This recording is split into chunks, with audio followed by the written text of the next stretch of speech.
سننے والے کو میرا آداب و سلام۔ رات اپنی گہرائی میں ڈوب چکی تھی۔ مدھم روشنی اب اور نرم ہو گئی تھی، جیسے ہر چیز صرف ان دونوں کے لیے رک گئی ہو۔ وہ اس کے بازو میں سمٹی ہوئی تھی، مگر اب اس سمٹنے میں جھجک نہیں تھی، بلکہ ایک عجیب سی بے قراری تھی۔ اب ایسی بے قراری جو دور ہونا نہیں چاہتی تھی۔ اس نے آہستہ سے اس کے چہرے کو اپنی انگلیوں سے چھوا۔ اس کی سانسیں تھوڑی سی رک گئیں۔ تم بدل گئی ہو، اس نے سرگوشی میں کہا۔ وہ ہلکا سا مسکرائی، اس کی آنکھوں میں دیکھتے ہوئے بولی، آپ کے قریب آ کر۔ یہ سن کر وہ اور قریب آیا۔ اب ان کے درمیان صرف سانسوں کا فاصلہ تھا۔ اس نے اس کے بال ایک طرف کیے۔ اس کی گردن پر ہلکی سی گرمی محسوس ہوئی۔ وہ لمحہ جیسے بجلی بن کر اس کے وجود میں دوڑ گیا۔ اس کے ہاتھ بے اختیار اس کے کندھوں پر جم گئے۔ آپ؟ اس کی آواز دھیمی اور تھوڑی کانپتی ہوئی تھی۔ میں ہوں، اس نے نرمی سے کہا اور اسے اپنے اور قریب کر لیا۔ اب وہ دونوں ایک دوسرے میں کھو چکے تھے، نہ وقت کا احساس، نہ دنیا کا۔ اس کے لب اس کے چہرے کے قریب آتے گئے، ماتھے سے ہوتے ہوئے پلکوں تک، پھر گالوں پر رکتے ہوئے۔ ہر لمس میں شدت تھی، مگر ساتھ ہی نرمی بھی۔ وہ اس کے سینے سے لگ گئی۔ اس کی دل کی دھڑکن اب تیز ہو چکی تھی اور وہ صاف سن سکتی تھی۔ اتنی قریب؟ وہ دھیرے سے بولی۔ آپ تو ہمیشہ، اس نے جواب دیا۔ اس نے اس کے چہرے کو اپنے ہاتھوں میں لیا، جیسے وہ اس لمحے کو روک لینا چاہتا ہو۔ ان کی آنکھیں ایک دوسرے میں گم ہو گئیں اور پھر وہ ایک دوسرے کے اور قریب آ گئے۔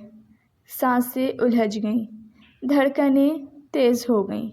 وہ لمحہ جہاں الفاظ ختم ہو جاتے ہیں اور صرف احساس باقی رہ جاتا ہے۔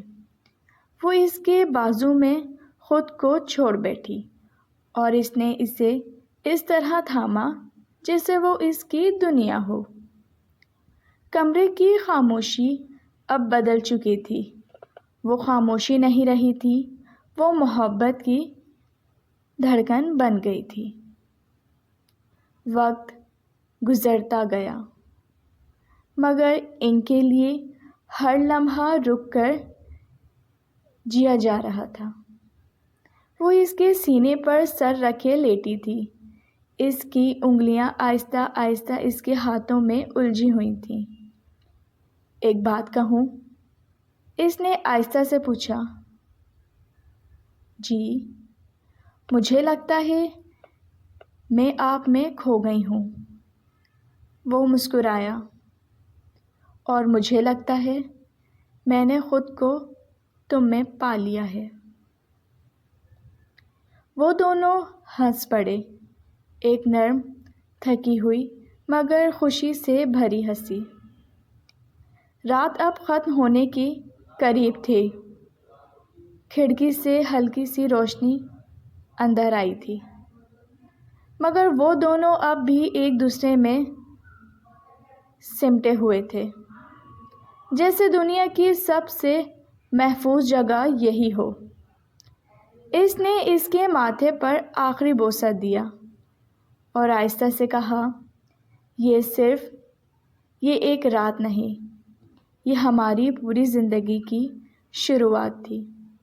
وہ آنکھیں بند کر کے مسکرائی اور اس کے دل کے قریب اور سمٹ گئی۔ کچھ راتیں ختم نہیں ہوتیں، وہ دلوں میں ہمیشہ زندہ رہتی ہیں۔